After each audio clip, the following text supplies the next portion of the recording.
Doctor రీసెంట్‌గా ఒక వీడియోలో మీరు ఇది మ్యాక్స్‌ట్రా పీ, సాల్వెన్, సీనారెస్ట్ డ్రాప్స్ ఇవన్నీ 6 మంత్స్ లోపు ఉన్న పిల్లలకి ఇవ్వొద్దని చెప్పారు.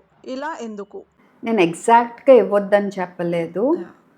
6 నెలల లోపు పిల్లలకి అయితే కంపల్సరీ ఇవ్వద్దని చెప్పాను.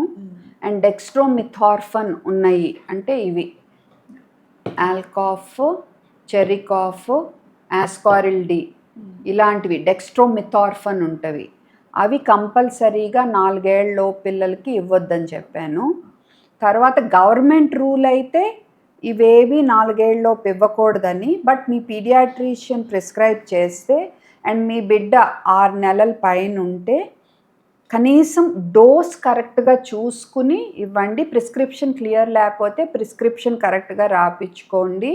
అండ్ మీ పీడియాట్రిషియన్ సిరప్ ప్రిస్క్రైబ్ చేస్తే Solvin cold or Maxtra or Sinarest A F, ఇది డ్రాప్స్ సినరెస్ట్ ఏఎఫ్, పొరపాటున వెళ్ళి డ్రాప్స్ కొని మట్టుకు ఇవ్వద్దు. సో ప్రిస్క్రిప్షన్ క్లియర్గా ఉండాలి. మెడికల్ షాప్లో ఇచ్చేవాళ్ళు కూడా మీరు కూడా జాగ్రత్తగా సిరప్ రాస్తే సిరప్ ఇవ్వండి, పొరపాటున డ్రాప్స్ ఇవ్వద్దు. ఎందుకంటే 5 to 10 times ఓవర్ డోస్ అయితే దానివల్ల బిడ్డలకి ఎరిథ్మియాస్, రెస్పిరేటరీ డిప్రెషన్ అని అంటే బ్రీతింగ్ ఆగిపోవటము, గుండె కొట్టుకునే పద్ధతిలో మార్పులు వచ్చి డేంజర్ అవ్వటము, ఎరిథ్మియాస్ అంటాం, ఎరిథ్మియాస్ అవి ఉండటము అండ్ బీపీ రైజ్ అయిపోవటము జరగవచ్చు. సో అందుకని మీరు సిరప్ రాస్తే సిరప్ ఇవ్వండి, డ్రాప్స్ ఇవ్వద్దు. డెక్స్ట్రోమిథార్ఫన్ ఉన్నాయి 4 years లో పెట్టి పరిస్థితులు ఇవ్వద్దు. ఈవెన్ ఈ క్లోర్ఫెనిరమిన్, ఫీనైలెఫ్రిన్ కూడా 6 months లోపు అయితే అసలు ఇవ్వద్దు. గవర్నమెంట్ రూల్ అయితే 4 ఏళ్ల లోపు ఇవ్వద్దని. అండ్ కాంబినేషన్ సిరప్స్ ఇవ్వద్దు. సినరెస్ట్ ఏఎఫ్ రాస్తే మీరు వెళ్ళి సినరెస్ట్ కొనొద్దు, అందులో పారాసిటమాల్ ఉంటుంది.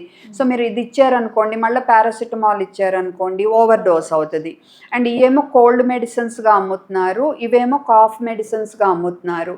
ఇందులోనూ క్లోర్ఫెనిరమిన్, ఫీనైలెఫ్రిన్ ఉంటుంది, ఇందులోనూ క్లోర్ఫెనిరమిన్, ఫీనైలెఫ్రిన్ ఉంటుంది. సో కోల్డ్ కనేది కాఫ్ కనేది ఇస్తే మళ్ళీ డబల్ డోస్లు అవుతాయి. అంతేకాని మెడిసిన్ ఇవ్వద్దు. అందులో నేను మెడిసిన్లు అన్నీ కలగాపులగం చేసి ఇవ్వద్దు, 2-3 రకాలు ఇవ్వద్దు, డాక్టర్ ప్రిస్క్రిప్షన్ లేకుండా ఇవ్వద్దు, వాళ్ళ అడ్వైజ్ లేకుండా ఇవ్వద్దు. ప్రిస్క్రిప్షన్ క్లియర్గా ఉండేట్టు చూసుకోండి, లేకపోతే మళ్ళీ అడగండి.